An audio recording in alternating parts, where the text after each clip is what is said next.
we're also recording this. So yeah, welcome everyone. My name is Cecily and I am one of the coordinators on Sustain's food poverty team. And I've got before I introduce myself any further, I do have a Mentimeter that I'd really love for everyone to do. So I'm just going to put that in the chat box and you can go and do that when you get a second. But yeah, so my name's Cecily and I'm one of the coordinators for Sustain's food poverty team. So for those that don't know Sustain, we're the Alliance for Better Food and Farming. So we're an alliance of over 100 members from across the food and farming world, and together we advocate for food and agriculture policies and practices that enhance the health and welfare of people and animals, improve the working and living environment, enrich society and culture, and promote equity. So as part of our food poverty work, we've worked with food poverty alliances across the UK to increase the uptake of both the Healthy Start and Best Start schemes. So Healthy Start for England, Wales and Northern Ireland, and Best Start in Scotland. We've done that locally through promotional campaigns, grassroots training, Healthy Start veg boxes and more by supporting food poverty alliances across the UK.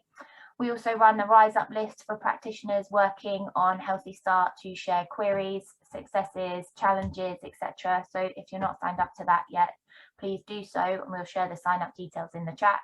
We've also campaigned for changes at a national level, working with alliances and other national NGOs to push for an increase in the value from £3.10 to £4.25, which I'm pleased to say we won and came into effect this April. As many of us know, though, uptake of the scheme is very low despite all of this work, and in London specifically, 44% of eligible families are still missing out. So we're lucky to have had support from 4 in 10, London's Child Poverty Network, to support this event today as part of London Challenge Poverty Week, to bring practitioners together to share best practice. So you've got 3 fantastic speakers to kick us off, sharing their work on promoting Healthy Start in their London boroughs, which will be followed by some Q&A before moving to breakout groups to share your own examples and discuss what else can be done to promote the scheme and increase uptake at a local level, a regional level, for example, London, if that's where you're from, and nationally. So again, just for those that have just joined, I'm going to put the Mentimeter again in the chat. So please do go and complete that and I'll share my screen and we can have a bit of a rundown of what people are already doing on Healthy Start. But I'm going to move into some housekeeping because it wouldn't be a Zoom event without some housekeeping, would it? Despite the fact that we've all been doing this for over 18 months now, it's always useful to just run through the rules, I think. So this event is taking place on Zoom meeting. It's not a webinar, it's a meeting. So as you can see, we can see everyone.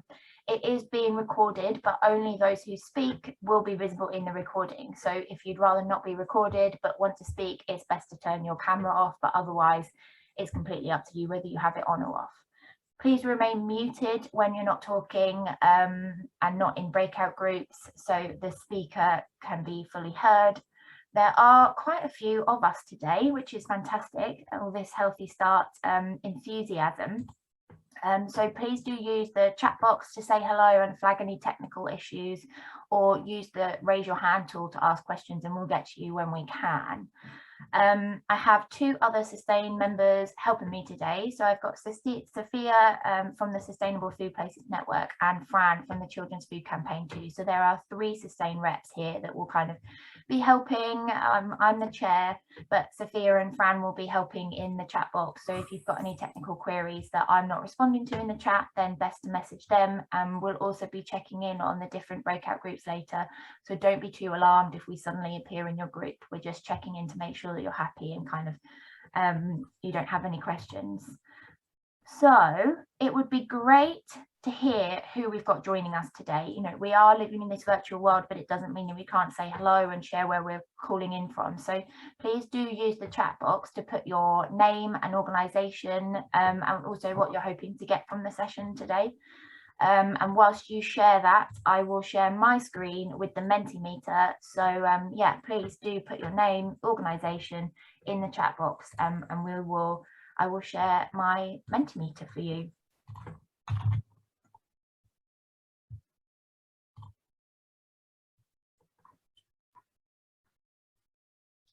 well, just to kickstart the chat box, it seems to think names aren't flooding in, but I'm Cecily again, so I'm one of the coordinators of the Sustained Food Poverty team, for those that missed that. And I am hoping to hear lots of examples of how Healthy Start is being promoted in London and beyond, to kind of gather some insight that we can share with the wider network to help kind of encourage other people to promote the scheme, and also identify other action that needs to be taken at a local, regional and national level, because I think there's lots of things that can be done. Okay, so loads of things happening at a national level. This is what the Mentimeter is finding out. I'm going to share my screen. Magic. Can everyone see that? I'm seeing nodding heads. Fantastic. So yeah, I've asked, what are you doing to increase uptake of Healthy Start in your area? And it seems a lot. So we've got making sure my clients understand it well locally and use it. Yes, I think that's obviously an important one, because it's not always that clear what the scheme is, and I think that's obviously one of the main barriers, is that people don't really know what it is and aren't aware of it. So trying to make my produce easily accessible and affordable, great. So we've got some kind of retailers here that are hoping to use the scheme and you know, support people to use the scheme. Posters with diverse images, delivering training and talks. Fabulous. Nothing yet. That is what we're here for, to find out what other people are doing and nab ideas. Monthly updates to partners, highlighting postcode districts where there is a need for greater promotion. Yeah, very clever stuff. Promoting Healthy Start during Rose voucher distribution. Yes, I have seen that Faith from the Alexandra Rose charity is attending today, so it's great. Thank you, Faith. And yeah, if you're not familiar with the Alexandra Rose vouchers, then do go and check them out on the website. Maybe Faith can put that link in the chat. Promoting the scheme to families, sending out a letter to eligible residents using data from Tackling Poverty team, including translations. That sounds very exciting. We might hear a bit more about that today. Communications plans for November. That's exciting, because that's when some of the digitization will be starting, so that sounds timely. Frontline staff training incorporated into Healthy Years awards, working with local markets. Yeah, again, fantastic. So loads of stuff happening in terms of increasing uptake of Healthy Start in your areas. So if you haven't added to the Mentimeter yet, then please do so. But for now, I think that is it from me. So I'm going to stop sharing that, and now we're going to move on to the presentations. So yeah, we've got Southwark Council, Greenwich Council and Enfield Council all joining us today to talk about what they've been doing to promote Healthy Start. So I'm going to hand over to Becky from Southwark. Hi everyone, my name is Becky. I'm the Public Health Policy Officer for Healthy Weight and Physical Activity at Southwark Council. So we have about 60% take-up rate at the moment in Southwark. And sort of some of the things we've been doing over the last couple of years. So starting back in 2019, we established a task and finish group with a range of professionals from health and social care and children's centres, and public health, and the Alexandra Rose coordinator in the borough as well. And the group ran for about a year, and we were looking at the different opportunities to increase the promotion and uptake of both the Rose vouchers and the Healthy Start vouchers. One of the things we did as a task and finish group, we were really keen to understand more about people's experiences of the vouchers. So we carried out 2 focus groups with professionals. So this was back when you needed a healthcare professional to sign a Healthy Start voucher. So one group was with healthcare professionals, and then we ran another focus group with professionals working in children's centres. And then the third focus group we ran was with local families at one of the children's centres. So all the families who attended, and we had about 20 attend the group, had all applied for the vouchers, but not all of them had been successful. Some of them had, and then were using the vouchers. So it really helped us to understand that whole process and experience, from finding out about the vouchers, the application stage, and then how the vouchers were used. So across all the focus groups we had, it was really clear that the vouchers were popular and were really, families and professionals thought they were really beneficial and had great feedback about them. But it wasn't clear, not one person from any of the focus groups could tell you everything you could buy with the vouchers, and not everyone was sure where you could spend the vouchers as well. And then there was a number of different challenges in applying discussed as well. So as a task and finish group, we looked at how we could better support this locally. So making sure that more families and professionals knew about the vouchers, how to apply, where to spend them, and what you could buy with them. So we designed champions training. So this was meant to be half a day, and we were looking to recruit professionals from a range of different backgrounds and organisations who could be the Healthy Start champion within their team, and feel quite confident in regularly promoting it with families and residents they're working with, as well as with colleagues. Due to COVID, we then didn't run the sessions, particularly because it was half day and we thought it would work better face to face. So we adapted the training material that we've put together, and then in summer 2020 we delivered online sessions instead. So we ran them as bite-sized 30 minutes sessions, and the sessions, I think we did 3 in the summer, and they each had about 20 people attending, and this was very much looking, as I said, how to apply and how to support people in applying. So simple things, using the right ink, where to send them off to, especially if anyone's English is not their first language, providing support around that. The session also covered how to raise the subject. So some people felt worried about bringing up food insecurity or finances, so looking at different ways you could raise this topic. And then where you could use the vouchers, particularly locally, so including market stalls and pantries, what you could buy, and then letting people know about the different promotional material that was available as well. So depending on what setting they're working in, how they could best promote the training, or promote the vouchers even. And as part of the training, we asked everyone who attended to make a sort of pledge about one key action they were going to make following the training, and this tended to focus on the different ways they were going to promote the vouchers to families they were working with. So this worked really well, and then at the start of this year, so I think in January and February, we ran the sessions again online with the Rose voucher coordinator in the borough, so making sure that we're promoting both vouchers.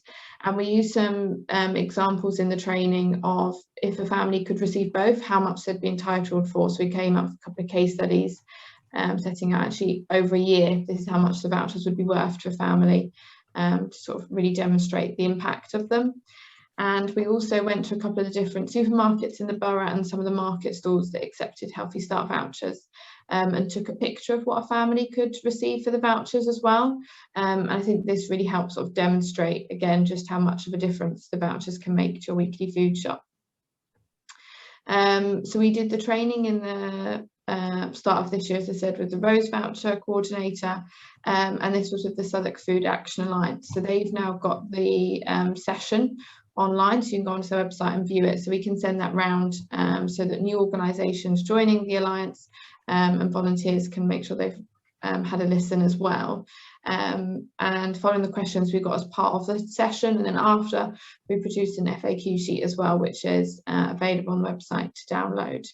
So in terms of next steps, we'd like to re-deliver the training and re-record it once the new digital vouchers have been launched. Yeah, that's probably it from us.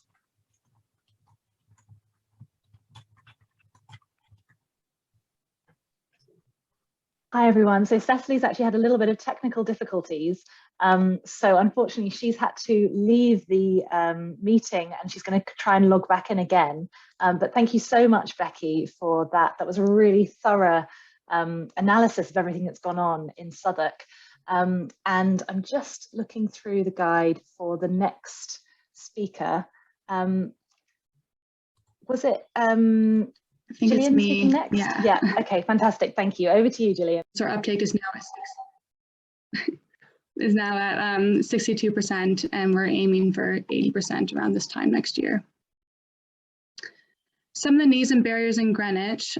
So one key challenge is awareness, just general awareness of the scheme, and ensuring all relevant services understand the registration process and keeping them up to date with all the changes over the last year. And then the timeline, so all of the uncertainties we've had around the digital scheme timeline has been a barrier to really pushing forward our uptake plans. So we've kind of felt like our plans are on hold and having to wait to set up like a solid new plan for the new scheme. And then the lack of clarity has also made it difficult with finances. We haven't been able to fully fund a comms plan until we know more about the new scheme. And then also with finance, a barrier is a lack of cashless systems for the local market stalls. So they each bring in about £100 a month in Healthy Start vouchers. So we need to make sure they don't miss out on the digital scheme. Then COVID, of course, has been a barrier to for the early years team. So they've been working differently and with several constraints since March 2020. So for example, there's been no face-to-face health visiting, which was one of our key ways to promote the scheme to new mums. Plus many of the children's centers were closed. So they had reduced services until recently, which has put a lot of work on hold. And then in Greenwich, there was a change to our children's centers and health visiting contract in May. So that put a lot of the work in those areas on hold. There was a lot of changes to the staff and the health visitors. So we've had to kind of wait for them to get fully staffed again and until they're ready to start thinking about Healthy Start. In terms of our kind of overall strategy in Greenwich, it really revolves around the mother's journey. So this is kind of a general journey for a new mom from pregnancy until the child starts school. It just helps to essentially map out all the points of contact different services might have with a mom eligible for Healthy Start. And then we use that to make sure that we're training the right people and the right teams and getting resources to the right places along the way. It also helps to make sure that we're communicating with the right people and services and that we have contacts in all of these different places. So working in partnership is definitely one of our key strategies to Healthy Start. So one key partner is our welfare rights team. They have access to a policy and practice data tool, which allows us to identify eligible beneficiaries in the borough. So then we use this information and link it with Together for Twos and do targeted mail-outs of Healthy Start information. Then the children's centers are another key partner for us. So they help with vitamin distribution. So they also have displays and banners about Healthy Start at their centers with information to promote for anyone visiting. And they also have fruit and veg stalls that accept the vouchers, but these haven't been going on throughout COVID. And then there's maternity and health visiting who distribute mother's tablets to all pregnant women because we have a universal vitamin distribution in Greenwich. And then they're also a key partner along the mother's journey during pregnancy and then after the baby's born. And then finally, corporate comms, they help with social media, targeted campaigns, and just kind of all general communication about the scheme. So next, just going to mention some of the things we've done in the last year to try and promote Healthy Start in Greenwich. So first, it's a training. Last year, I was delivering like a 30-minute online training to as many relevant services and teams as possible. So children's centers, family information services, early help.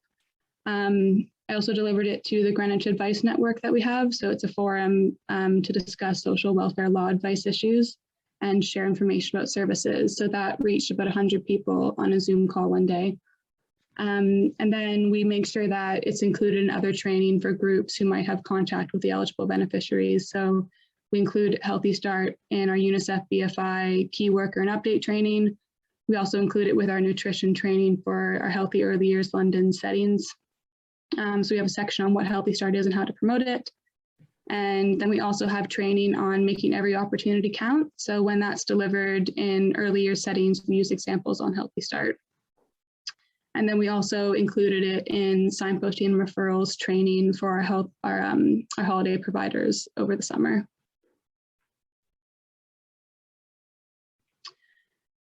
So we've done 2 targeted mailouts so far. We did one before COVID in 2019, and then we did another one last June in 2020. So this went to 1,561 residents who we identified from our benefits data. to have a child under 4 and is also on a qualifying benefit. So we don't know how many of those are actually receiving Healthy Start, but it just went to all of them. So we'll likely do another one in the coming year once we have more information on the digital scheme. And then last year, the week before the winter holiday, we delivered breakfast bags to all children in primary school nurseries and children's centers who are eligible for free school meals. So this was part of our COVID winter grant project to ensure that children on free school meals had a healthy breakfast over the holidays. So in the bags that went to the children's centers and the nurseries, we added, we printed out and put in a Healthy Start registration form, and then like a step-by-step instructions on how to sign up, and then linked to our Live Well Greenwich website for more information. We also decided to update the banners for children's centers and market stalls with the new branding. So the one on top is the one that will go outside children's centers, just saying that you can come here to get your vitamins and find out how to get more money for healthy food. And then the one on the bottom's for the market stalls, just to help advertise that they accept the vouchers. And then the QR codes that are on the banners link directly to our Live Well Greenwich website. So right now it's got the instructions on how to register with the paper form, but then we'll just change that to the online registration process once it's live.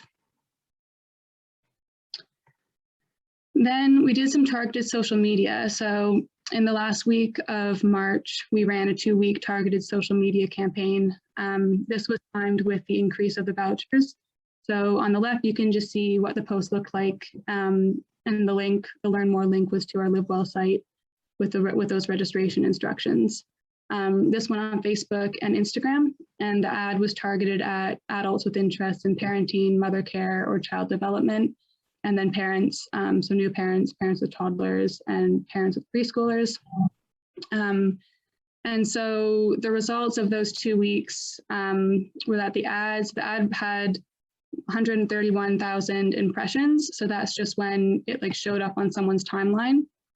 And then the reach was 25,824. So that, I think the reach is when someone spent at least 3 seconds looking at it. So that's about how many people actually read the ad.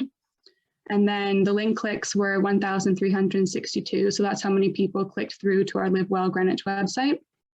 And then the post itself had 63 likes. It was shared 49 times, and then there were 34 comments. So a lot of the comments were people tagging their friends, and then some people were asking questions, which we were able to just respond to directly, which was really good. And then we did some other like non-targeted social media, so just some Twitter posts. I think we did about 6, and had some click-throughs from that as well, and then put it in our digital residence bulletin and our Greenwich Weekender. Sorry, in terms of future plans, it'll be, I think, kind of similar to what we've already done, but just focusing on the new information and the update to the scheme. So doing like an update training about the new scheme and the current one ending, and doing more targeted social media campaigns for that over the next year, and then building a comms plan to really promote and push the uptake of the new scheme. And we want to look to support a cashless system for the markets to make sure they can accept the debit card. And then we also want to see if we can do some type of incentives for switching over to the new scheme. So this would come from working with our welfare rights team, and so that would be as part of the recent DWP funding that was announced the other week. But yeah, that's all from me. Amazing. Thank you so much, Gillian. And thanks, Becky, as well. And thanks to Fran for stepping in as my computer crashed. So much interesting stuff there, Gillian. I mean, I'm sure there will be many questions for you when we get to that stage, but we'll move to Alison from Enfield Council for the final presentation before we move to the Q&A. So Alison, over to you. Okay, thank you. Just going to share my screen.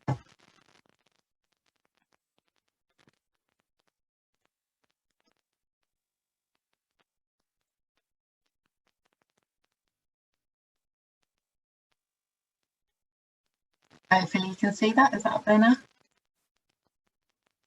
Looking good. Yeah, okay, perfect. So I'm Alison. I work as a community and food coordinator with Enfield Council. So I'm just going to give you an update on what we done in Enfield to promote the Healthy Start scheme. So I wasn't directly involved in the project at the time. My colleague Alva Brannock, who's now left Enfield Council, led on the project, but hopefully I can give you sort of a good overview, update of what took place.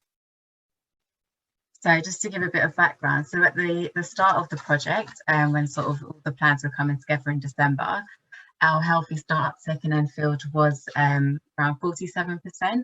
So again, lower than like the national average and London average at the time. So there was a clear need to increase these levels. Also in Enfield, we have very high, quite significantly high levels of childhood obesity as well. So you know, it made a lot of sense and tied in with our sort of wider public health objective of being able to increase access to fresh fruit and vegetables and healthy foods for families with younger children. Also in Enfield as well, we've been trying to push a more of a cash first approach. So again, the Healthy Start vouchers tied in with this, and with the cash first approach, that's trying to support people with maximising their income through accessing sort of benefits or welfare that they're entitled to, and also providing support with reducing debt as well. So what we actually did, so we worked with our welfare advice and debt support team, and they were kind of really key and instrumental in this. So what they did is they used their system of the low income family tracker, or the dashboard. This was used to identify families who met the Healthy Start criteria. So they're able to sort of put in parameters, and this will bring up the families who meet this criteria and are eligible for the scheme. So by doing this, we identified 997 families. So those families were sent a Healthy Start pack. So the pack included a promotional leaflet with information on the Healthy Start scheme. It included the application form and envelope to send the application form as well. And it also included a letter on the Healthy Start scheme. So the letter included information on like how to sign up for the scheme, how to find shops that local shops that accept the vouchers, and also had information as well on shops that were increasing the value of the vouchers at the time as well. So there was also information in the letter about a £45 supermarket voucher that was being made available to all families who were eligible for the Healthy Start scheme. So the funding for the vouchers came out of the COVID Winter Grant Scheme. And the voucher was also sort of to encourage people, hopefully, you know, if they've looked through the letter and seen they're able to get a £45 voucher, that, you know, hopefully that would kind of draw them in a bit, and that they would sort of read through the information that we've sent and hopefully apply to redeem their e-voucher and also apply for the Healthy Start scheme as well. So we use the £45 e-vouchers as a way to sort of track and as a bit of a marker, I suppose, for looking at who perhaps had engaged with the information that we sent them as part of the pack. So where the vouchers were sent on the Eden Red system, we could see who had redeemed them and who hadn't. So a few weeks after the initial information was sent out to families, we could see that there were sort of over 300 families who still hadn't redeemed the voucher. So working with the welfare advice and debt support team, they actually contacted these families individually, so sort of via email or via phone, and that was to get in touch and explain more about the Healthy Start scheme, to encourage them to sign up if they weren't already, and also to encourage them to redeem that voucher as well. So there were still, despite that additional contact, there were still some families that they couldn't contact, so they actually worked with our housing benefit team to, you know, try and you know, make additional contacts with those families, and I think they were able to contact most of them. There were a few who perhaps had gone back to work, so they were no longer eligible for vouchers, or they were in temporary accommodation and had perhaps moved out of the borough, so that was where we had difficulty contacting them. So in summary, we saw a 4% increase from February to June. So the letters were sent out in February, and that was during the time of letters being sent out, having that sort of contact with the families. So for us, it was great to see that, you know, we had an increase in the number of families that were signed up. Some of the feedback we got as well was that people were a bit unsure if the letter was actually from the council. Seemed almost a bit too good to be true, to be, you know, sent this voucher and there's this other money that they can claim. So when the team were calling families to see why they hadn't sort of redeemed the voucher, engaged with the letter, that was some of the reasons that were given. And as well, in terms of time investment in the project, the first part of the project was the most time consuming. So that was the part of, using the dashboard to collect the data of who was eligible and putting the packs together and sending those out to families. So at the end of June, once the project ended, families had been contacted, we sent a survey out to all of the families who had received the original packs. So we had 166 responses to that survey. It was a very brief survey, just a few questions taken sort of no longer than 5 minutes to complete. And from that survey, we found that 41% of families who received that Healthy Start information pack were already signed up to receiving the vouchers, but 32% had signed up to Healthy Start as a result of the information that they had received. So there's still quite a few families who still hadn't signed up to Healthy Start, despite receiving that information. But where our survey was anonymous, it's all harder to kind of go back and find out exactly why. But that would definitely be interesting to see why families still hadn't signed up. 66% of families said they would have struggled to feed their family without the additional voucher that was provided to them. 69% said that email was the best method of communication for the information received, and that was over receiving information via text or letter. And 35% have said that they would have preferred to receive a cash payment instead of a supermarket voucher. So again, that's quite interesting in terms of our cash first approach and looking at some of the ways that we deliver that in Enfield. Some of the other feedback as well was that people did report some difficulty in signing up for the scheme. So they some of the feedback is, they'd already tried a couple of times. They've even got their health visitor involved to support with, sending off the application, and they still hadn't received any vouchers. So there were a few responses that had highlighted that. But again, where they were anonymous, it's difficult to kind of go back and delve a bit deeper. So in terms of our future plans, we do want to continue directly promoting the Healthy Start scheme to families. We had initially planned to do this twice a year, but with the the changes that are due to come into place, we've kind of put that on hold for the moment in terms of sort of running another campaign just sort of at the end of this year. What we do plan to do is, once we've got a bit more information about the changes in terms of the scheme going digital, is to do sort of wide promotion of that across Enfield. So once we've got that clear information, we'll do sort of another sort of direct contact to all the families who are eligible for the scheme to let them know about the changes. And also we want to make sure that, that's if there are any families that are missed in that mail shot, that, we're promoting those wider changes to children's centres and food banks and libraries as well. The LIFT dashboard that we used to identify families now contains universal credit data as well, which it didn't at the time. So this will be really helpful helping us to identify even more families who are eligible for the Healthy Start scheme.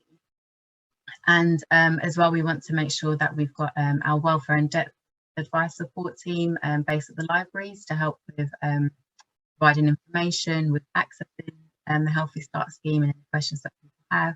And we want to develop some Healthy Start ambassadors across the borough, so base them at community hubs and community events, again, just to really sort of push and promote the Healthy Start scheme even more across Enfield. So yeah, so that's all from me, a brief update of what we've done.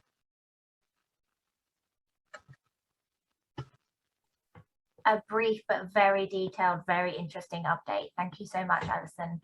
I have seen some questions coming through in the chat box, so if you do have questions for speakers, please whack them in the chat box, or feel free to use the raise your hand function and you can say it out loud. That's the joy of the meeting tool rather than the webinar. So obviously a lot of that all of what we've heard so far this morning is being borough-led, but we know that there are food partnerships and food poverty alliances in London and around the UK that have done a huge amount of work promoting the scheme as well. So we do actually have some case studies of what food poverty alliances have been doing to promote the Healthy Start scheme. So I'm just going to put a link to those case studies in the chat box in case anyone wants to look at some of them. But you may have heard some of them before, but I know that Brighton and Hove did a big promotional campaign in Brighton and Hove and found, you know, in terms of creating posters and working with community groups and kind of frontline service providers to train them in, you know, building awareness around the scheme really, and through that they actually found that there was one postcode area that had an 80% uptake of the scheme, which was much higher than anywhere else. And it was all thanks to a receptionist in a children's centre that had just really taken it on her shoulders to really promote the scheme, and everyone that came in got a leaflet, and there were, you know, lots of promotional materials around, and that is in one of the case studies if you'd like to look at more. I know that both Leeds and Cambridge food poverty alliances have developed Healthy Start veg boxes, so they're working with local veg box providers to provide Healthy Start veg boxes to people, which are subsidised by people that are paying full price, both of which are really exciting schemes. So yeah, there is a lot happening around this. Hopefully all of the presentations today have been given us some food for thought, but we can also discuss what you guys are up to in breakout groups. So we'll go to some Q&A first. So, I mean, I'll start. I'm selfishly, as chair, I'm going to start with my own question. Sorry, but it would be really interesting. I know that we know that the Healthy Start scheme has recently been extended to British children from families with no recourse to public funds, and I wondered what you had been doing in your councils or in your areas, if anything, to help kind of promote that to families with no recourse to public funds, and to make sure that they are aware of the scheme and you know, applying to benefit from it really. Becky, as you spoke first, I'll come to you first if you don't mind, and then we'll go round. Sorry, what was the question again? The question was around what Southwark and Greenwich and Enfield have been doing to promote the scheme to people with no recourse to public funds, now that some of them are able to benefit from the scheme. So I know that the application process has been a bit convoluted and is still not entirely clear, so completely fine if nothing has happened. I thought it would just be interesting to see if anything is happening at all. Yeah, no, great. So I think in the borough, the Rose vouchers are really well established now, particularly in some of the children's centres and distribution points. And we're really lucky to have them in Southwark, and they have been available for a long time now to families who are no recourse to public funds. So what's been really great is being able to work with those families to make sure they're applying for the Healthy Start vouchers now as well. So I think the main promotion at the moment has been for the families already receiving the Rose vouchers. Magic, thanks Becky. Gillian? Yeah, we haven't done any sort of like direct plan around this, but we have been trying to link in with our NRPF team. Yeah, we just haven't really had that initial conversation yet, but I think just planning to bring them into our steering group. We're planning to have a meeting in November, once again, just kind of waiting on those dates for everything to really push our plans forward, but just making sure that they'll be in the group moving forward to get those families signed up. Fab, thank you. And Alison? Yeah, again, you found it a bit of a grey area. Again, we have shared that with our no recourse to public funds team, that, you know, families are eligible, but again, it hasn't kind of, I suppose, been that clear guidance, I suppose. So I haven't got any data from them in terms of how many families they've been successful with supporting and applying for it. But yeah, we haven't done it, been able to do a huge amount of work on that. Yeah, no, thanks all. I don't think you'll be alone in that.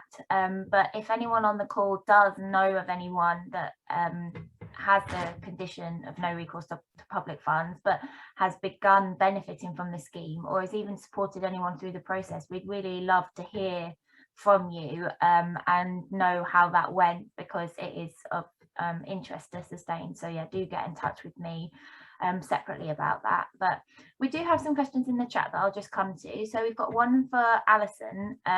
And Rachel, you've put it in the chat, so I'm just going to read it out for you if you don't mind. So Rachel instead was just wondering if you could tell us more about the supermarket voucher, Alison, and kind of which supermarkets this could be used at, how you came to that decision, and would it be something that you consider doing again, especially considering that 35% of people said they wanted cash rather than vouchers, I guess.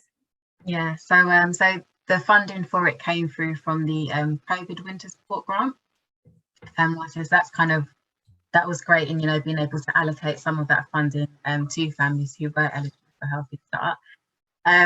Again, that's it, in terms of would we do it again. I suppose again it's down to sort of funding and being available. But like I said, the feedback that we got was that people would prefer to have that that cash payment, and there are some restrictions where it used the eager assistance. So I think there are quite a few supermarkets that people can redeem the voucher at, but then there are some limitations to that because not everyone necessarily shops at a supermarket. There may not be a supermarket close to where certain people live in as well. Again, it's cheaper if people shop at the markets. So again, I think that's yeah, probably up for discussion. But if we can get some funding, that's definitely great if we can support those families again financially. Fab, thank you. And Shirley has also said that their vitamin uptake is very low, so she would welcome ideas to encourage families to claim their vitamins. We currently have them stocked across pharmacies in Cornwall. I know we tend to talk about the vouchers rather than the vitamins in sessions that I've been in anyway, but do any of you have any thoughts on kind of how you can increase the uptake of the vitamins as well?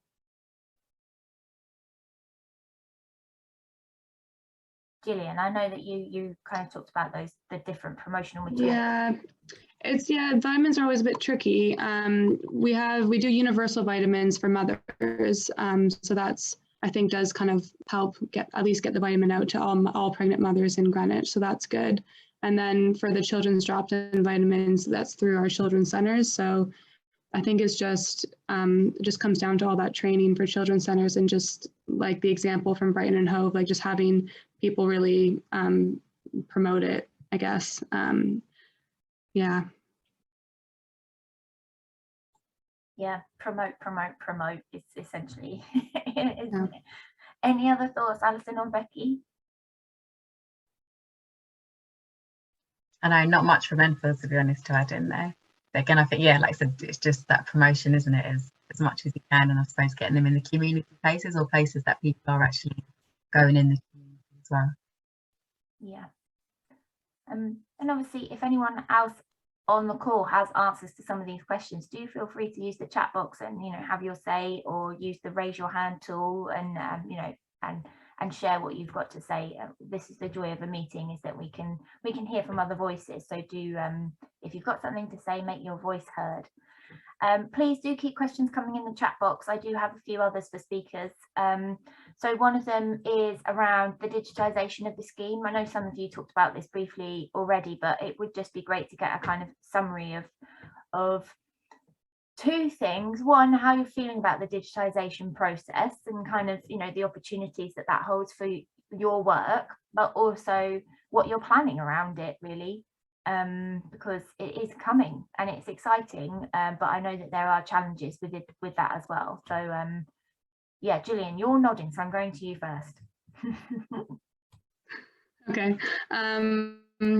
Yeah, I think it's going to be a lot of like comms. I think just building like a really good comms plan around it and doing more of those targeted at Facebook ads, because I feel that I think they're a nice thing because we can actually get data from it, so we can actually kind of see that they are being successful or not, and we can like target them to the right people.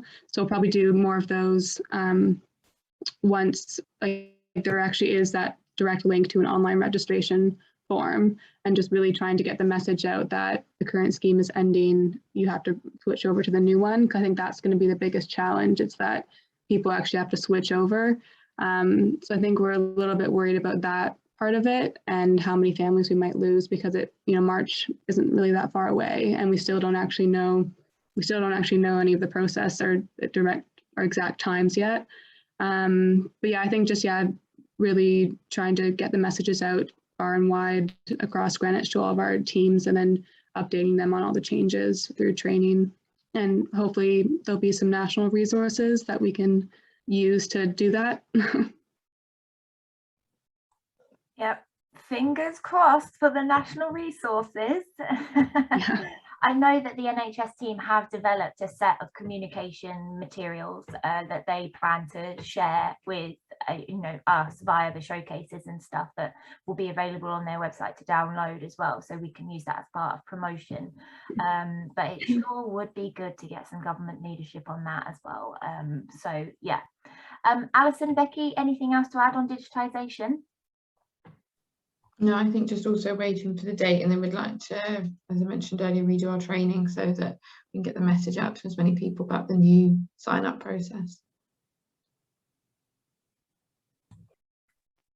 Yeah, same for us again. Like I said, we've had planned to do sort of targeted promotion again, but we've kind of put that on hold, and we thought we'll just use that to combine promotion of the changes to the scheme. One other thing as well, where I know there's been a few concerns with the scheme, people potentially having to sort of call costly numbers and how people access the scheme again, where hopefully that is changed. I know there's been discussions of that kind of being the plan at the moment, but again, that's why we're trying to create things like Healthy Start ambassadors, make sure that if there are any difficulties of people trying to sign up to the scheme, we've got that support at a local level that people tap into. And like I said, we don't want people to drop off. We want as many people as possible to stay on the scheme. Yeah, we do. Thank you, Alison. I'm not sure if it's just me, but Alison's audio is going a little in and out. So if I'm not, I think Zoom does have this horrible thing where it's happened to me at multiple events. So we'll just keep a check on that, Alison, but just a heads up. Mina, I see that your hand is raised. Would you like to ask a question? Hi, morning everyone. Hi. I just wanted to ask about digitalisation. Can't even say the word, but there we go. So I'm new to all this. I've been distributing those vouchers in Camberwell for a while now, and we are promoting Healthy Start vouchers. And I know that it was going to be digitalised, but I was just wondering, does that now go from people applying paper-wise to now doing it online? Is that what that all means? So that was my first question. The second question is that to enable us to help our families, because you don't automatically get it, do you? You have to reapply, I'm assuming, which means it doesn't just go on to giving everyone Healthy Start vouchers and continue as normal. So the thing that we've been doing really is using one of our non-Rose voucher distribution days, enabling families to now come in, which was quite difficult over COVID, and then having a laptop ready and maybe just going through the process with them. Because we find if everything's digital stuff and exclusion and Wi-Fi and people's circumstances means that people don't have access to all of these things. So that's one way if anyone wanted to think about how they were going to help their families, is maybe having an open day or a drop-in day or something where you can give them the digital help if they need to reapply. And is that coming soon is the other thing, because I heard it was coming, then it was postponed. Is that right, or I'm not sure? Thank you. No, thank you, Mina. I mean, yeah, you are asking the big questions there, and my understanding is, yeah, so for the first question is digitization. Yes, so no paper vouchers will be accepted from March 2022. It's my understanding, though there are other people on this call that I know can correct me if that is wrong. So yeah, March 2022 I think is when they want to kind of phase out the paper vouchers. Yeah, March 31st 2022, and the digitization is coming in pretty much ASAP. So I think in October they are beginning the first phase of it, if not November, where certain group of existing Healthy Start users will be moved to the digital scheme, and it will be phased, so until March 2022. And yes, they will have to reapply. So it's not just you already get the voucher, therefore you get to use the digital scheme. Reapplication is needed. This is something that Sustain, Food Foundation and multiple others that I can see are on this call and others that aren't have tried to push back on, but the NHS line is that it's needed because they're going to be having to do it kind of via, they need to get them to sign up for the terms and conditions of the prepayment card, and the best way to do that was to get people to reapply. The precedent was set for that with the Best Start scheme in Scotland, so they did the same thing with the Best Start scheme, so it has happened before. And so hopefully that answers some of your questions.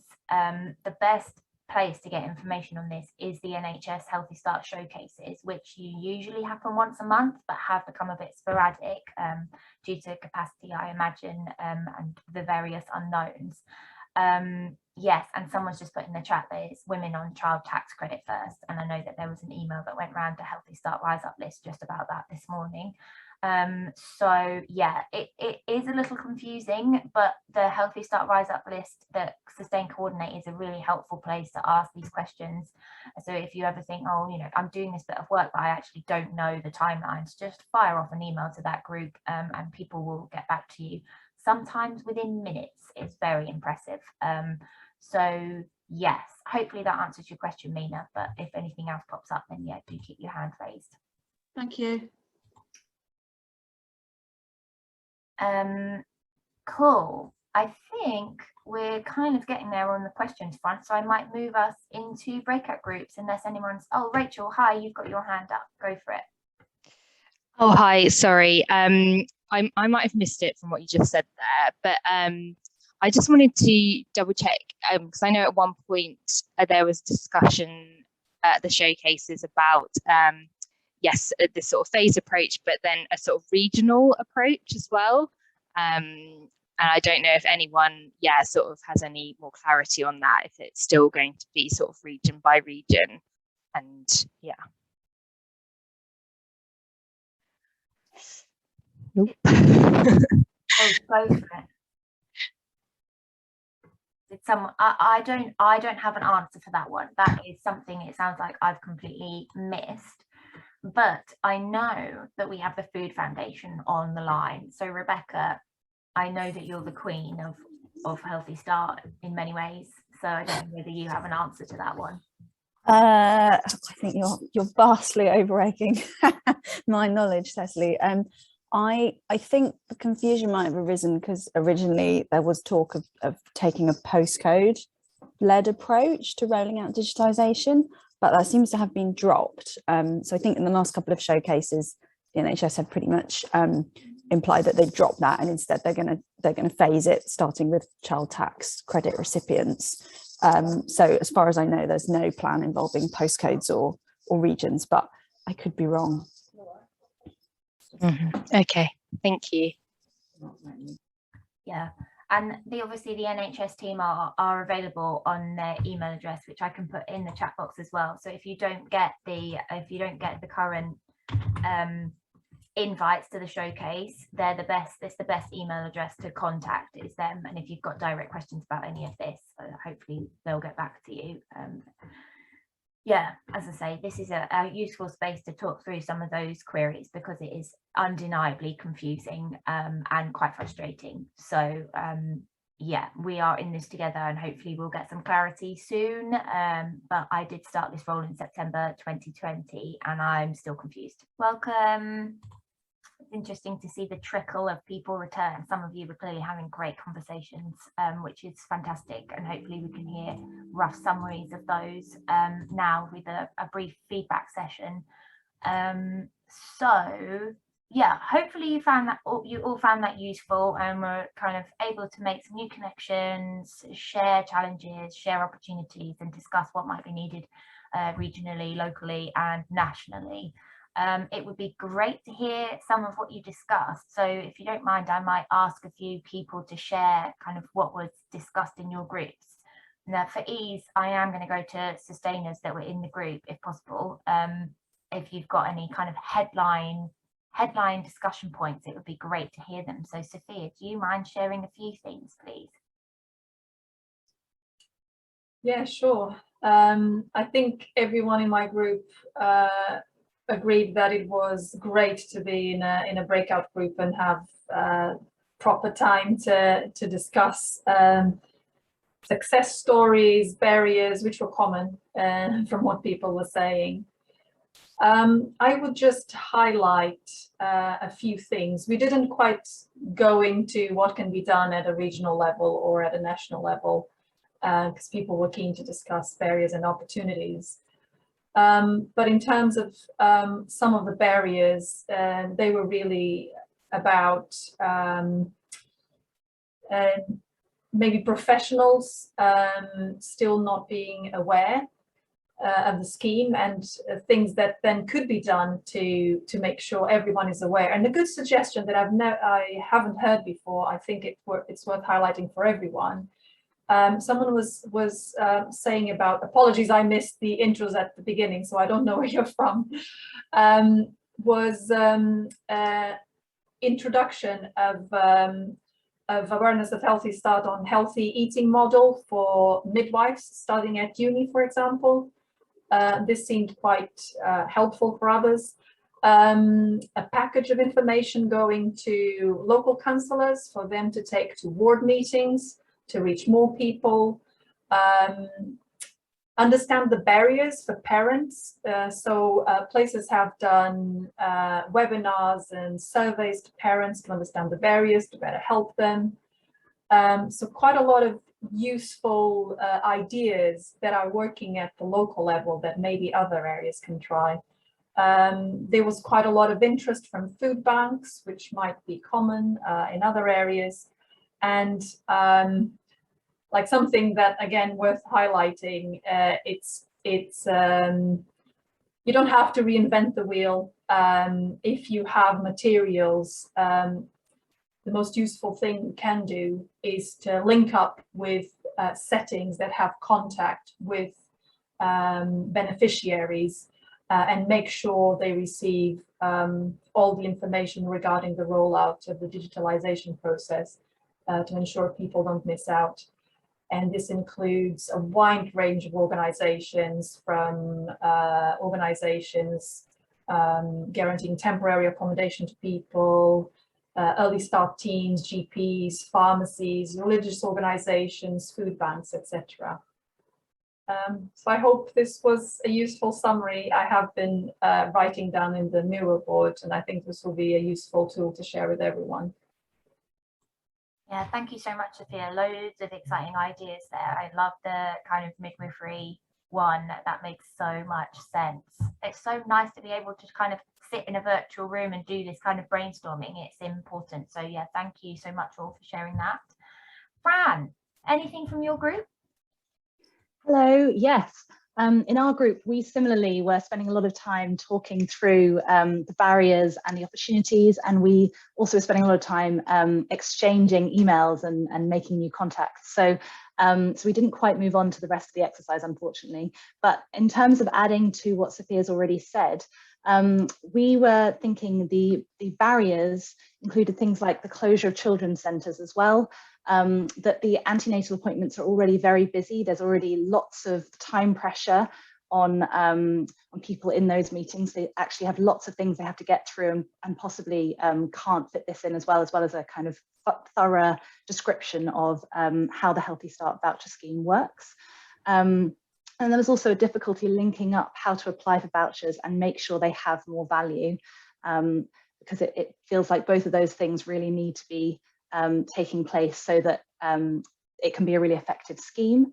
And then there was the NHS postcode service, and that you actually need to supply the NHS with the postcodes in order for them to tell you more about what's available across the borough. But in terms of opportunities, there was someone in my group, apologies, I didn't quite catch the name, there was the thinking that really we should be making use of community assets that know about the women's journey through childbirth. So we should be looking at all the interactions that women have along their journey in order to make sure that we are interacting with them at any opportunity that we have available. and then also just making sure that we are signposting throughout that process. So I think that was it from my group. Again, I was multitasking, so there may have been others that I missed. Amazing. Yeah, I just want to mention one thing.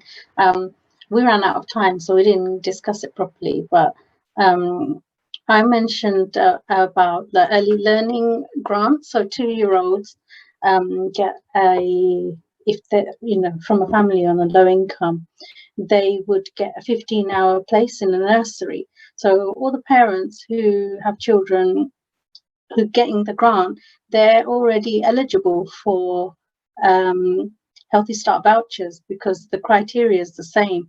So it'd be really useful if, like, all across the country, all across London, everyone who's receiving that grant, the free 15-hour placement, they could just automatically or systematically be contacted to apply for Healthy Start vouchers, because part of the work has already been done there. So it would be really good if we could do that everywhere. Sorry to jump in. No, don't be sorry. It's nice. It's great. Thank you. It's good to fill in anything that was highlighted that you want to share. So yeah, thank you, Shabina, and thank you, Fran. Lots of interesting points there. I think the next group we had was Emma, Gemma, Janet, Larry, and Mathilda. Does anyone want to feedback from that group?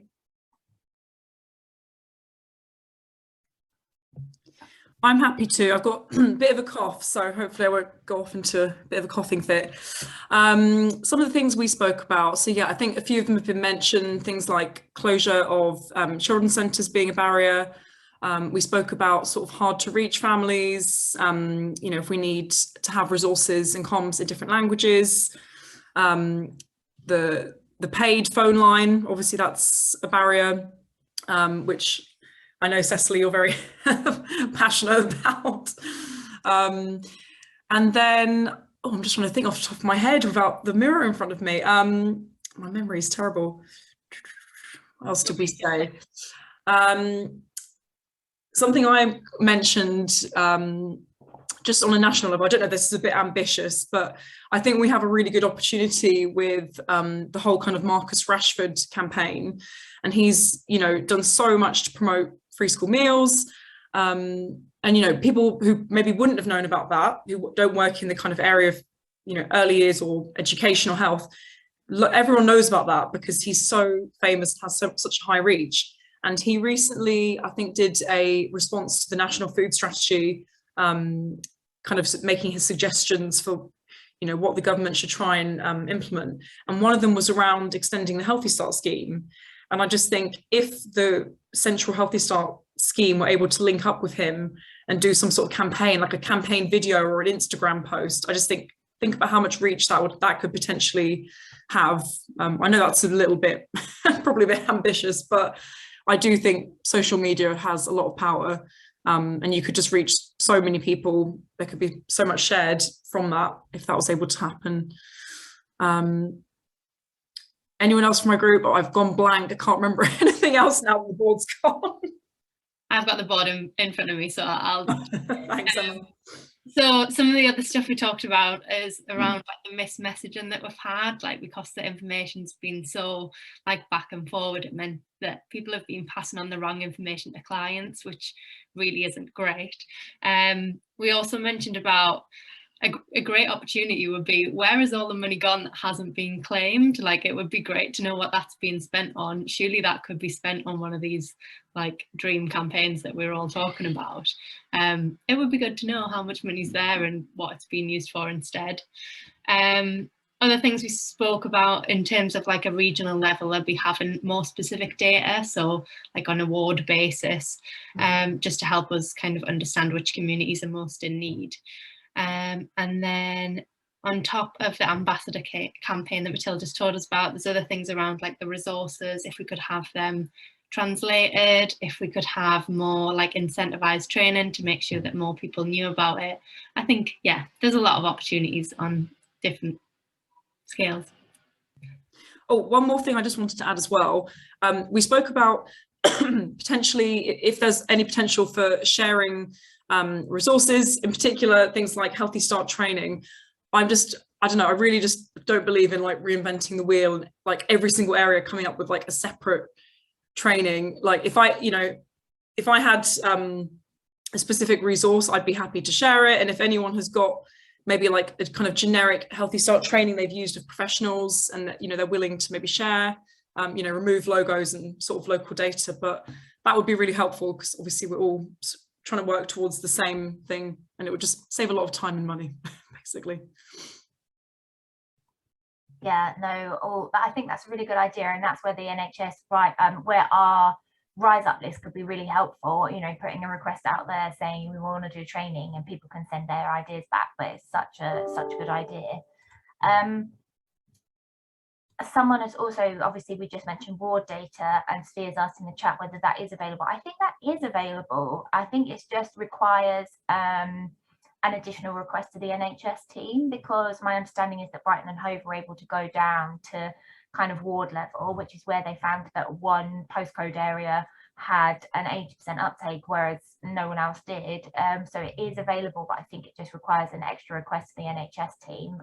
But obviously, if anyone else thinks otherwise, then do feel free to correct me in the chat. Okay, I think we've just got 2 more groups to go through, and there's still loads of exciting ideas coming out of this. So I think it's valuable to just make sure we give them the space. So I know that Sophie Paget was in this group. So Sophie, do you mind feeding back, please? Or the facilitator that was writing up the Miro notes. I don't want to just pick on you. Yes, that's fine. Let me get our Miro board up. So we had some really interesting discussions. I think we all found it really useful to talk to people from other areas. So one of the things we were saying was that more sessions like this would be really useful, because we found that a lot of the challenges we were all facing were really similar in different areas. We talked about digital exclusion quite a lot, and worries about when the scheme is digitalised, how that might impact people who don't have easy access to internet and the equipment needed. And there was talk about hosting drop-in sessions to help people reapply and use the new digital scheme. We talked a little bit about one of the barriers being the stigma of having the vouchers at the till, and how stores respond to you and different experiences, people having potentially negative experiences of that, and how hopefully the digitalisation of the scheme will help combat some of that. And then we were talking a lot about healthcare professionals, and in Birmingham they were saying that they had, which we all thought was a fantastic idea, they'd got in with the first year. So when the nursing cohort starts at the university, they've got in with the first year, so that Healthy Start is on their curriculum, on all the things they're learning, so that it's embedded right from the start. And there was also suggestions of talking about whether or not Healthy Start was currently linked in with the Right to Food campaign, and whether or not that might be something that would be possible. And we also talked about working with the DWP and why the scheme has to be opt-in rather than, why can't you opt out? Why can't we identify everybody that is entitled to it? They're informed that they're entitled to it, and if they don't want to receive it, they opt out rather than having to opt in. Let me know if anyone else wants to jump in with anything I might have missed that we discussed in my group.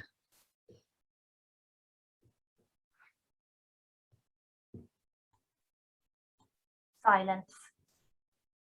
It sounds like you summarised it really well, Sophie. And yeah, I know that I think one of the groups that I joined as well, that conversation came up around why is it not opt-in? And I think from a national perspective, I am also intrigued about that. I don't feel like I've had discussions internally as to why that's not the case. So I don't know. That might be something that I'll take away and talk to others about, just to have a bit of conversation around that. I'm sure it's happened prior to my arrival, but it would be useful to see what's happening on that. And I think the last group, we've already heard from, so I think that was everyone. Oh no, we didn't do Alison's group. Alison, I don't know if there was anything that you wanted to share from your group. Yeah, we couldn't use the board, so we had to just make notes. Oh no. So, but yeah, I can share the notes that we made. I can share them with you as well after. Oh, I'm so sorry if I missed your breakout group, because I went into everyone and tried to give you the Miro board, but I must have missed you. Apologies. But thank you for making notes, and please do send them my way. That's so kind of you. Okay, I think that's everything. So yeah, I mean, that's the Miro board. Obviously, as I've said, I'll write this. I'm going to try and write up as much of this discussion as possible in a briefing on kind of ideas for what we can do next on Healthy Start. And maybe these are some ideas that Sustain can take away and think about what we can do nationally to support you guys. But yeah, there's lots of amazing ideas. So I'm so grateful for you all taking the time.